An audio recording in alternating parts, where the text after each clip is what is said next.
Kryeministri Edi Rama po të kasin flasim që mbaj të dielave e zhvendosi këtë të premte ku të ftuar ishte kandidatë socialist në 5 bashki që do shkojnë në zgjedhje të pjesëme lokale të dielën. Brunilda Mesinit kandidon për Vlorën, Gramosaku në Tepelen, Ervin Ceca në Berat, ndërsa Florent Doka në Cërik dhe Altim Bojni të Mat. Kandidatët shprehen bindjen se të dielën do të shënojnë një fitore të thellë, ndërsa kryeministri Edi Rama ironizoi dhe Partinë Demokratike, teksa tha se është një hall i madh që një parti refuzon t'i vërë fytyrën e vet një sfide dhe të mundohet që t'ia lërë fajin diku tjetër në derë. Po ashtu Rama ju dha porosi kandidatëve, për jo vetëm të gjithë kryetarëve të bashkive, që 50% të mendjes duhet ta mbajnë tek fshati dhe 50% tek qyteti. Nga ana tjetër, Rama komentoi sërish vendimin e kushtetutës që rrëzoi vendimin e qeverisë për shkarkimin e Rajon Veliaj, duke e lënë atë në detyrë.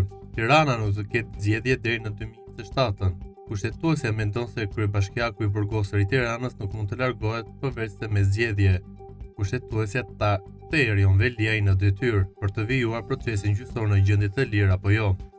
Edhe kjo është gjë më normale, e para dhe e dyta janë të sigurta, e treta mbetet për tu parë.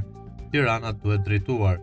Tirana nuk mund të jetë një trup pa kokë, kryeqyteti i Shqipërisë ka nevojë për të zgjedhurin e vet mbi krye. Kështu që kush ka në dorë të ndihmojë në zgjidhjen e këtij ngërçi absurd, duhet të kujtohet se përtej teorive të konspiracioneve, kryeqyteti nuk mund të trajtohet si jetim për vite me radhë. Ky është një skandal për të cilin qytetarët e Tiranës paguajnë një kosto, tha kryeministri Edi Rama.